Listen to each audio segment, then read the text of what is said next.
Well, what's going on, everybody, and welcome to the Thrive City Podcast. Welcome. We podcasting, honey. We are. That's crazy. Is it? Yeah. So we wanted to do this podcast, and like this is episode 1. You know, we got to get used to this whole dynamic. But the reality is that we actually want to take you on a journey. We are going to be planting Thrive City Church in the fall of 2024. So that's not far away. No. It's like around the corner. Yeah, like what, 10 months away? Yeah, it's 9 months. Crazy. When you were growing up, did you ever think you'd be planting a church?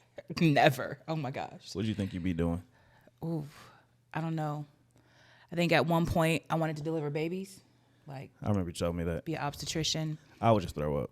Just what? I mean, like with our own kids. Like I remember being in the room with Jeremiah, and like I had read a whole bunch of books, and like thought I was prepared.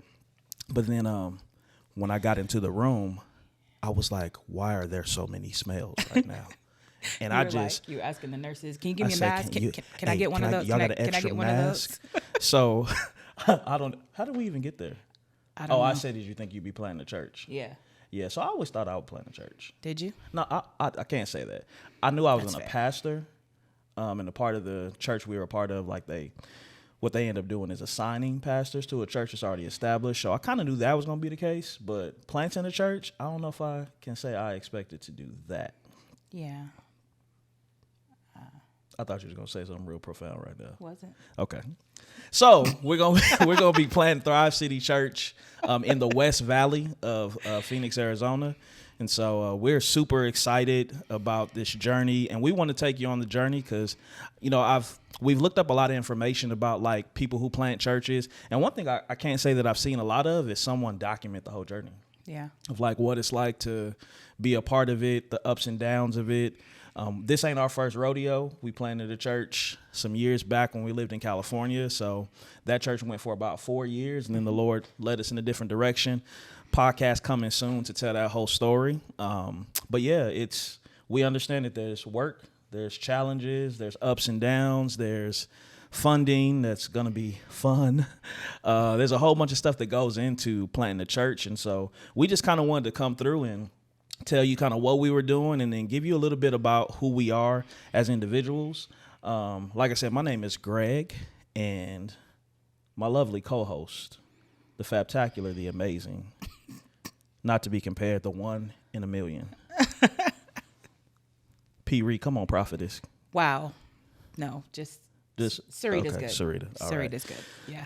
So tell us a little bit about yourself. Or tell the people. I mean, I know. Tell the people, you know. Yeah, I know. You know all there is to know. I know you intimately. Oh, okay. We're not going there, though. Okay. Behave. I am. Okay, good. Oh, gosh. Where do I start? You know, I was born and raised on the rough streets of Fresno, California. Streets. I mean, it literally was. It's crazy when they said we were moving. No, that's for real. No. When they said we were moving to Fresno, when my dad got assigned to Fresno, I looked up Fresno and it said it's the killer capital. I was like, where y'all got me going? I lived there and I had never heard that before, so I'm not sure what your source was. Because when you in it, you don't know. I grew up in Compton and I didn't know I was in the hood until I got out. Wow, everybody knew Compton was a hood. No offense, Compton.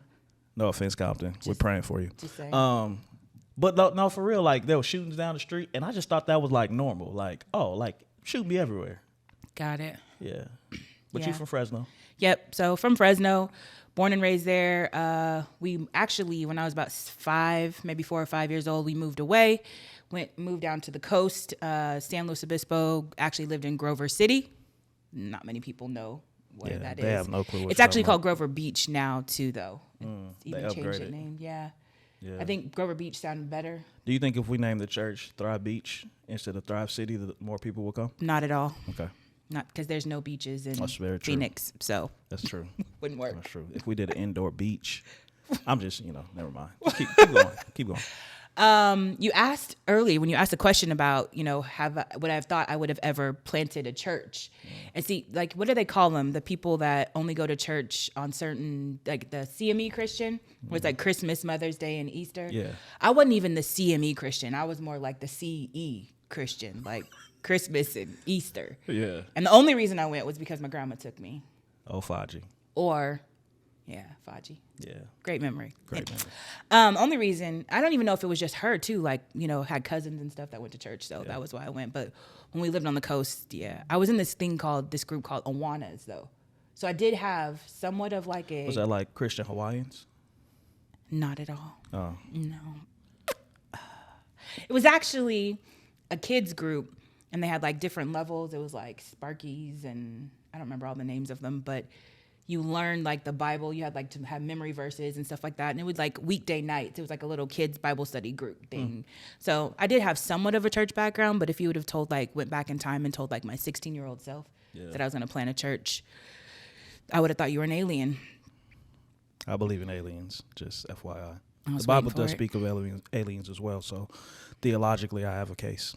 So was there anything else you wanted to tell the people about your childhood, your background? Childhood. How many brothers and sisters you have? I have one brother who is actually the same age as you, but was actually born the same day as your brother. Yeah, that was crazy. That was really crazy. Yeah, like, that was. To find that out, that was confirmation. Yeah, just divine connection that God, put it together. Yes. Confirmed our brothers' birthdays were the same day, that just proved that we were supposed to be together. Now, if you meet somebody that has a brother with the same birthday, that does not mean that's God. It just happened to be the case because you'd be like, "Ooh, girl, he got the same birthday as my brother." I don't know why I just did that accent. That's just how I hear people talk.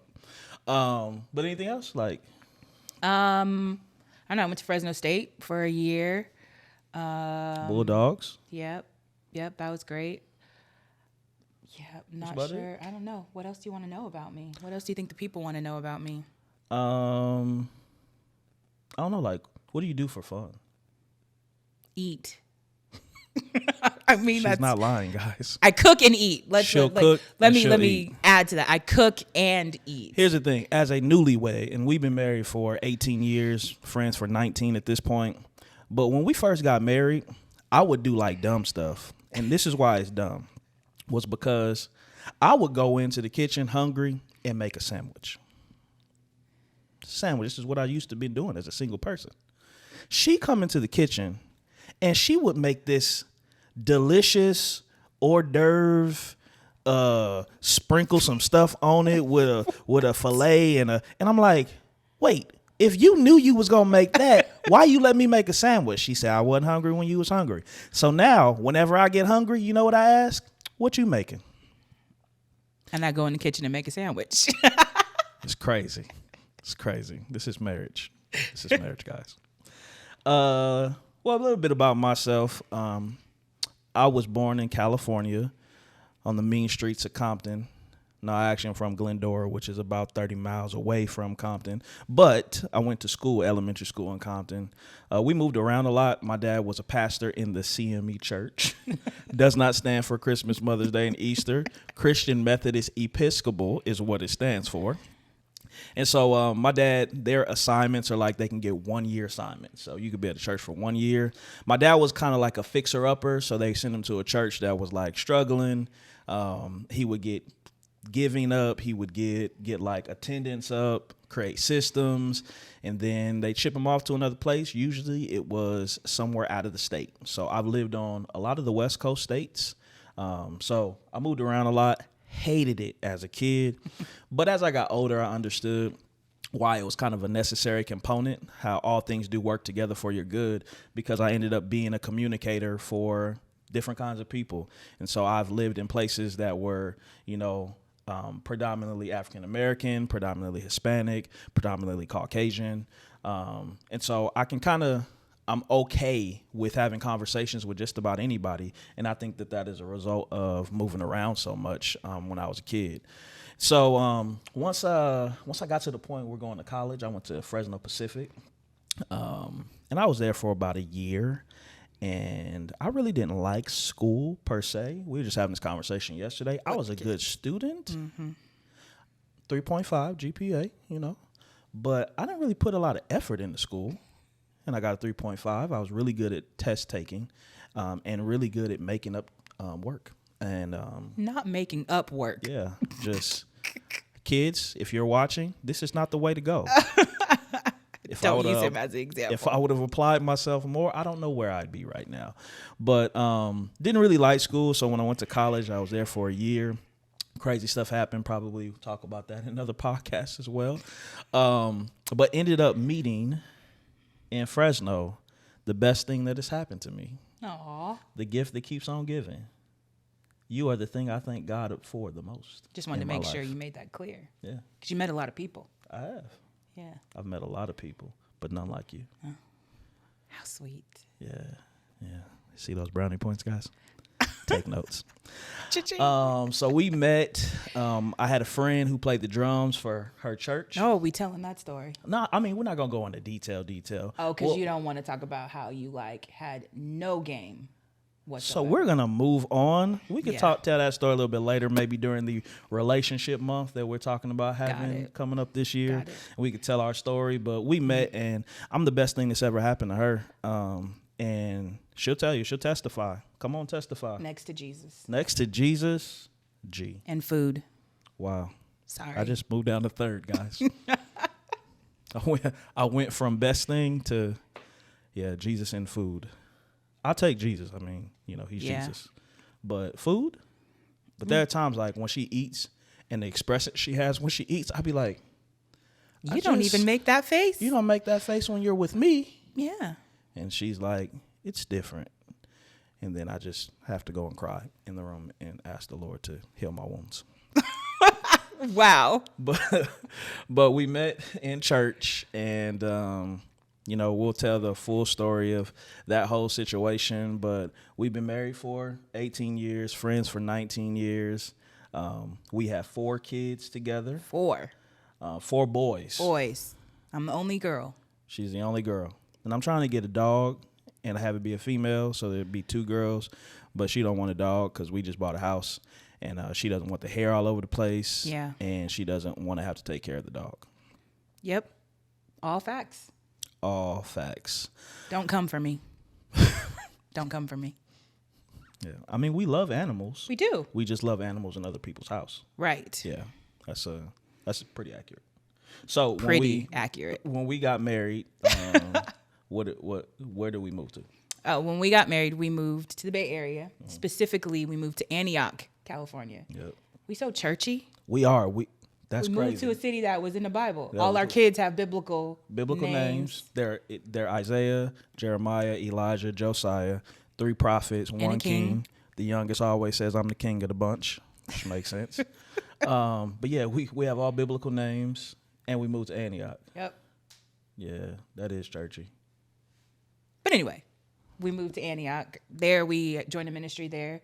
From that point, Antioch was where we actually started pastoring. Yep. Well, not specifically Antioch. I guess the church was technically in a city called Pittsburgh. And that's Pittsburgh without the H at the end. So we were in Pittsburgh, California. Didn't know that existed. Didn't know that. Not many people know that there's a Pittsburgh, California. Yeah. And the crazy thing is so our bishop comes up to me and is like, hey, so you ready to pastor? And I'm like, I don't even know how you answer that question. Sure. I don't know. And so I was like, sure. And so we ended up pastoring at a seniors facility. It wasn't a seniors facility. You always say that. It actually was a retirement village or a retirement community. We won't use the word village because you said it sounds like the village people. But it was a retirement community. It was for people who were like 55 plus. Really? Yes. Okay, I'll take your word for it. Do you remember the name? Columbia Park. That's right. Yeah, that's crazy. Right.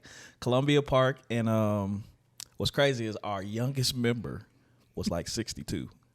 And I'm like, what, 22, 23? 23. 23 years. Mm-hmm. Y'all, I mean, they've forgotten more scripture than I've learned at that point. And so I'm like, how am I going to help these people? But the crazy thing is that we saw people in their 60s give their life to Christ. Yeah. And it was amazing. It was beautiful. we started, some of their family started coming to the facility. And I think they were coming because they were trying to figure out if we were trying to steal their like retirement. But we were just, I do honestly feel like some of them came because of that reason. I don't think you've ever told me that. No? No. Oh, okay. So, I mean, we were going around like, how can we bless you? How can we help you? Do you need groceries? Things of that nature. And so we just were trying to love on the people there. And then their family started coming. And when you get more people, the property manager ended up, he was a Christian. He said, hey, love what you guys are doing, but we got people here that want to have this kind of church and that kind of church and a Buddhist church and a this church. And he's like, it's just too much politics now, so we're going to have to shut you down. And so we ended up moving up the way to a Hampton Inn. Yep. In the conference room, and nobody came. Not one. We was growing, and then when we moved, it was the 6 of us, and I think one person, a guy came from the hotel that was passing by. Yep. And your mom. Oh, and yeah, my mom and my brother. And your brother. And my brother was there. Yeah, he was a sound man. Yeah, so we had, and he knows nothing about sound, but we had about 9 people at that service. We were 6 of them. 2 were my mom and my brother, and then the random guy. He had dreads. He had a purple shirt on. I don't know how I remember that. And yeah, he never came back, but which makes sense because he was probably just there visiting. But yeah, we did that for what, 3 years? Yeah. I mean, more people came. Oh, yeah, more yeah, people yeah, came. yeah. It wasn't just the After 6 that, like we didn't stay like 3 9. years. And the guy in the purple shirt with dreads. Yeah. Yeah. People came, and we ended up having a pretty good showing for a church that just started. So we, after that dynamic, we felt like the Lord was calling us to do something else. Yeah. And I had always told you, I didn't think it was headquarters. Yep. You did. You believe we were supposed to move and go somewhere else. Yeah. And we got a word, and we'll talk about that in a future episode. But we got a word that we're supposed to come to Arizona and plant a church. And when we got here, the first year we did a couple of things. We went to a couple places, things of that nature. Had a few Bible studies, Yep. you know, people that you met at your job, kind of gathered together. And that was what, 2013, right? When we moved here. Yeah. So when we got here, we went to a couple places, and then we found FCC, and we were there for 9 years. 9 years. How long were you on staff? I was on staff for 5 years. And how long did you serve before that? 2 years before that. Yeah. But I was on staff as a children's minister at FCC. Greatest experience ever. Yeah. Grew a lot. Yeah. Learned a lot about myself as a leader. Mm-hmm. It was a great experience. I love kids, clearly, have 4. Yeah. But or I do also you like love me? Okay, it's both. It's fair. Okay, it's both. But it was a great experience. Love the kids, love the people, loved ministry. It was fun, exciting. You know, there's never a dull moment with kids. Yeah. So we really had a really great time, you know, in that lane. Definitely grew in ministry wise. And I think that was definitely a setup, as you said, you know, just collecting things along the way, along the journey that are going to eventually be the thing that equips you for whatever, you know, comes next. Yeah. So I was on the worship team for 7 years and came on staff for the last 2 that we were there. And I was the youth minister. And then I took over the worship team, and I was on the leadership team as far as like the building leaders, discipleship team, Mary Berry people. I mean, I did a lot. You did a lot. I did a whole lot. Yes, you and did. We 2022, December of 2022, we started to feel like the Lord was calling us and saying that the transition was coming. Yeah. And so here we are. We're not on staff anymore as of September 30th for me, and you were a month before me. And we are out here terrified but excited. Planting the church because we've done it before. I've heard people say, we just came from a conference, the S2 conference, and they said, planting the church is not hard. It's almost impossible. And I said, that was the most encouraging thing that anyone could have said to me. But I know what they mean. But one of the things that we have tried to do with our life is just obey God. And we felt like the Lord was very clear about the when. So we're trusting his calling. We're trusting his timing. And we're trusting that we still believe that the church is the hope of the world, that it was a thing that Jesus died for. It was a thing that he said that he was going to come back for. And so for us, it's just what an honor it is to be trusted to start a work that people can come and be transformed. And so our hope is to build Thrive City Church in a way that people can come and experience the real, true love of God, and we can see transformation in people's lives. So our vision is to reach people who are far from God, teach them to become fully devoted followers of Christ, and to release them to walk in their God-given purpose. It's an awesome vision. Yeah. That's what we're about: reach, teach, and release. All right, we got to end this podcast because I'm sure we've gone over time. I'm not exactly sure where we are with timing. I didn't start a clock. So what's next? What can you expect from this journey?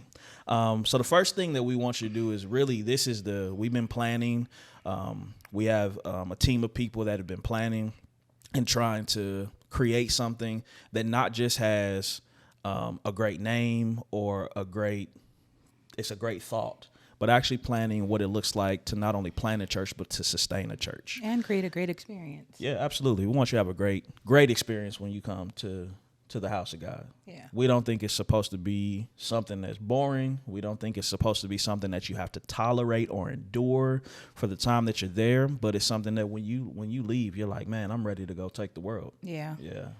So first thing that we want people to do is we want people to pray.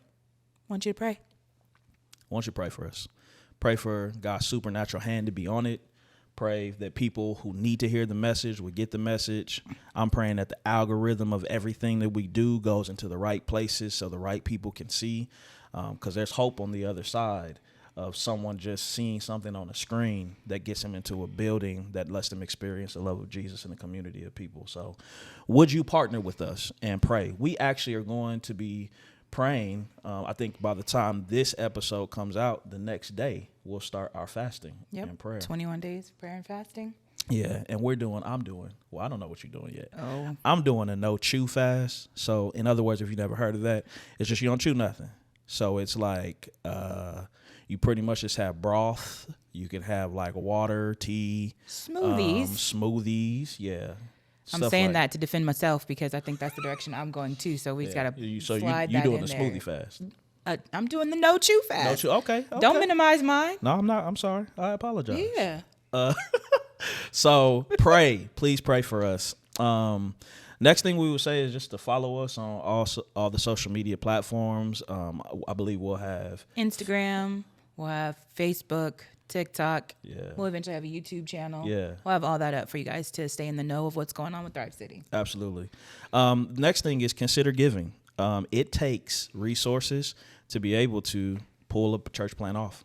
And so consider going to thrivecitychurch.org where you can click on the giving tab and you'll see all of the information on how you can partner and different methods that you can give. You want to say the next one? We'll also be starting our Bible study. That'll be on Tuesday evenings, Wednesday evenings. Look, yeah. See, I'm still learning the flow of everything. You good. But we'll have our Bible studies. We'll also be starting our Vision Nights. Vision Nights is where you'll be able to come and hear about the church, hear about our vision, hear what we're about.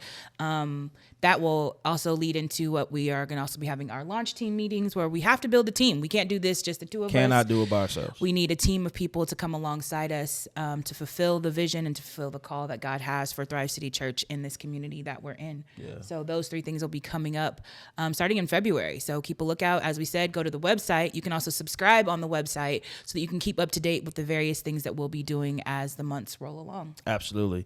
Last couple of things is that we're going to have a worship night. We're also going to be doing some social events so that you can get to know us. We can get to know you and know the people that are going to be on this journey with you.